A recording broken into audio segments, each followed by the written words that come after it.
तरीका पहले बताया उससे कर लीजिएगा कि डायरेक्ट प्रेशर दे दीजिएगा, एलिवेशन कर दीजिएगा, एलिवेट कर दीजिएगा, तीसरा बताया प्रेशर पॉइंट को दबा दीजिएगा। लेकिन जब हाथ कटके ही अलग हो जाएगा तो उन 3 तरीकाओं से नहीं रुकेगा। उसके लिए क्या करना पड़ेगा? उसके लिए हमें टूर्निकेट करना पड़ेगा। टूर्निकेट क्यों करते हैं? जब इन 3 तरीकाओं से हमें लगेगा कि ब्लड नहीं बहेगा तब हम करते हैं, और 2 स्थिति में ही टूर्निकेट करते हैं। कोई भी आ जाइए यहाँ पर,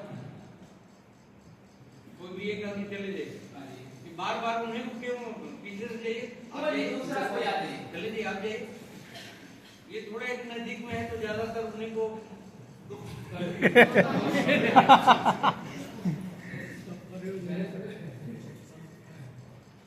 अब देखिए, अच्छा आप ऐसे लोगों को देखे होंगे कि इनका हाथ कट गया हुआ। अच्छा मान लेते हैं यहाँ से हाथ कट गया हो गया, ऐसे एक्सीडेंट देखे होंगे। उसमें बहुत सारे लोग कहेंगे, मजबा लगा भीड़ लगा कर खड़े होंगे, भाई इसका तो लाइफ बर्बाद हो गया, इसके लाइफ में तो कष्ट हो। अब इसको जी के क्या फायदा है? जीवन तो कष्ट में बीतेगा। इससे क्या होगा? इससे घबराहट होगा, और घबराहट से क्या होगा?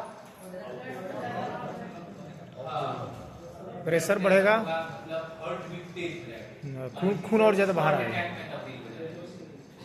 इसमें आगे जाके हार्ट अटैक में तब्दील होगा। इसीलिए हार्ट अटैक ना हो, उनको इमोशनल सपोर्ट दो। आपको कुछ नहीं होगा, हम आपको हॉस्पिटल ले चलते हैं, आपका घर कहाँ है, आप अपने घर का नंबर दीजिए, हम उनसे बात करके आपके परिवार वालों को बुला देंगे। इससे क्या होगा? हौसला बढ़ेगा, और कम से कम हौसला बढ़ने से क्या होगा कि आपको हार्ट अटैक का चांसेस कम से कम है। तो इसके लिए क्या करना होगा? यहाँ से कटा है, यहाँ बांध सकते हैं। कटा तो है यहाँ से, यहाँ क्यों नहीं बांध सकते? लेकिन यहाँ बांधेंगे ना, क्या हम यहाँ पर टाइट करके बांधे नहीं रुकेगा? नहीं रुकेगा। यहाँ बताते क्यों नहीं रुकेगा? क्योंकि यहाँ एल्बो से लेकर रिस्ट तक डबल हड्डी, उसको रेडियस और अल्लाह कहते हैं, 2 हड्डी, और यहाँ से लेकर शोल्डर जॉइंट तक सिंगल हड्डी, इसको ह्यूमरस कहते हैं। अच्छा, सिंगल हड्डी पर जब बांधेंगे, मतलब कोई टूर्निकेट करेंगे, नॉट लगाएंगे, उससे क्या होगा? जो वेन्स या कैपिलरीज आई हुई है वो प्रॉपर दबेगा और ब्लड आगे जाना बंद। लेकिन यहाँ जो 2 हड्डी है, उस गैप से हो सकता है ब्लड वेसल्स चली गई हो, उसको प्रॉपर बांधना चाहिए तो नहीं बंधेगा। इससे क्या होगा? ब्लड बहता रहेगा। इसलिए कभी भी हाथ या पैर के लिए टूर्निकेट किया जाता है।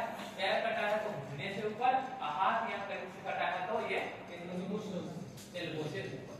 कैसे लगाएंगे? देखिए, अपने पास रुमाल है, रुमाल का इस्तेमाल करेंगे, उसको ऐसे रोल करके रस्सी बना लेंगे, आसानी से मिल जाएगा। ये कुछ भी हम बताएंगे, धोती, गमछा, साड़ी, दुपट्टा, रुमाल, किताब, कॉपी, गत्ता, पेपर, इन्हीं सारी चीजों से बताएंगे। ये चीज तो आपके आसपास हो ही सकता है। देखिए ये क्या किया? सबसे पहले एक हल्का गांठ लगाएंगे। देखिए एक हल्का गांठ लगा दीजिए, एक हल्का गांठ लगाएंगे, ये पेन पकड़िए। देखिए क्यों? अच्छा, आप एक ही बार बांध के टाइट करके छोड़ सकते थे, लेकिन हम क्या कर रहे हैं? एक हल्का गांठ लगाए, उसके बाद दूसरी गांठ लगाने से पहले कोई लकड़ी हो, कलम हो, इसके ऊपर रख दें, अब फिर दूसरी गांठ लगाते हैं। अब इसको क्या करेंगे?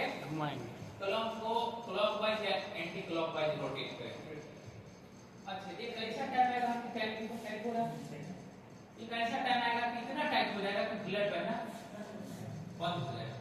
लेकिन इतना यदि टाइट करके ऐसे छोड़ दिए तो अब तो यहाँ से यहाँ तक के सेल को जिंदा रहने के लिए ऑक्सीजनेटेड ब्लड चाहिए।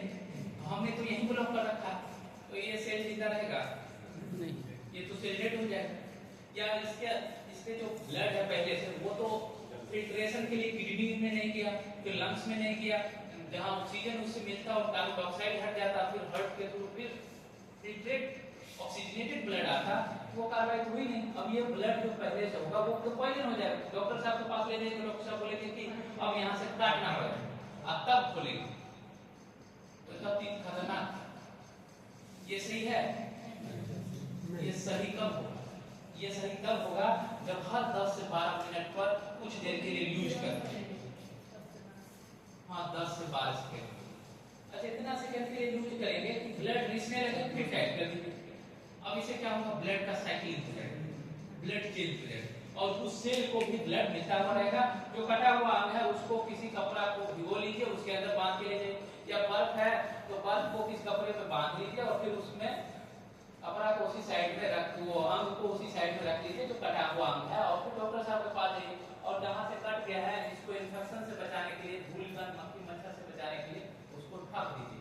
यहाँ से भी तो कटा होगा, उसको ढक दीजिए और ऐसा करते हुए आप हॉस्पिटल ले जाइए। बाकी काम डॉक्टर साहब का था वो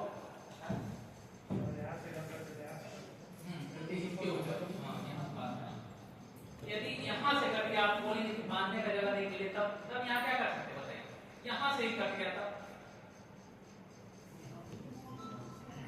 अच्छा बकरी के बच्चे के गर्दन कटे देखे हैं, कितना फोर्स के साथ ब्लड बहता है, वो आसानी से नहीं रुकता है।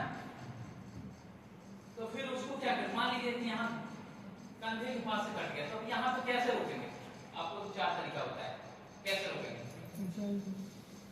कौन सा मेथड अप्लाई करेंगे? 4 मेथड में